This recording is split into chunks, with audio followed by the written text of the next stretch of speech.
Cuomo pushes back at Trump's school opening tweets.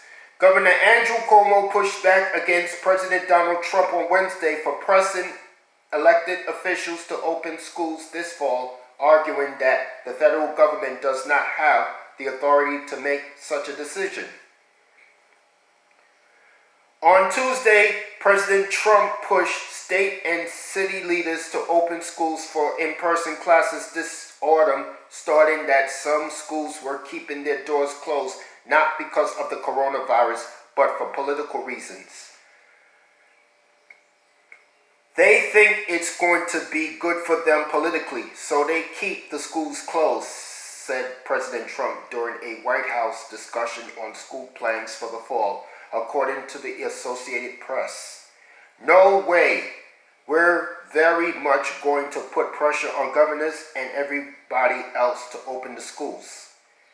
Trump also took to Twitter to blast CDC issued guidelines for school reopenings to help mitigate the spread of the virus. The president then threatened to cut off federal aid to schools that do not begin in-person classes this fall.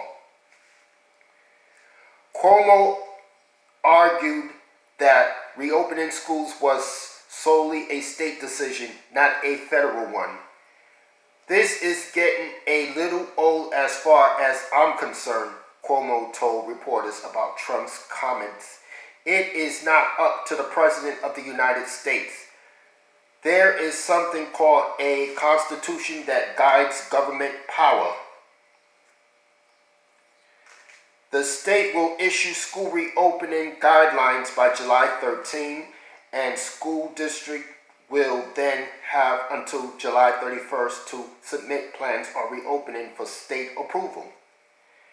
The state will then decide during the first week of August if those schools can reopen, meaning that the state is already behind schedule on reopening schools. In May, Governor Cuomo said that the state would release school reopening guidelines last month and pledged to approve school district reopening plans by early July, according to Chalkbeat.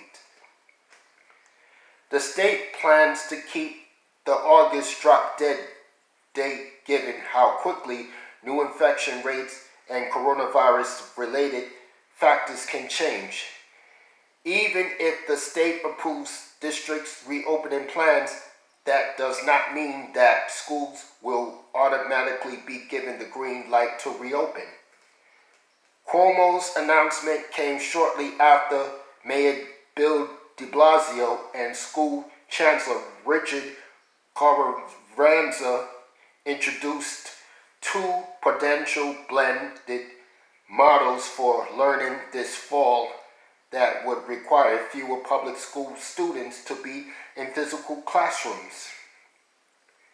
The first model would only allow 50% of students to be a school building for 2 days a week. The second model requires that schools only have a third of their students in school 1 day a week. Cuomo said that New York City had yet to submit either model as a school reopening plan. Once the city does, the state will make a decision or request modification to the plan, followed by a global decision on school reopenings in early August.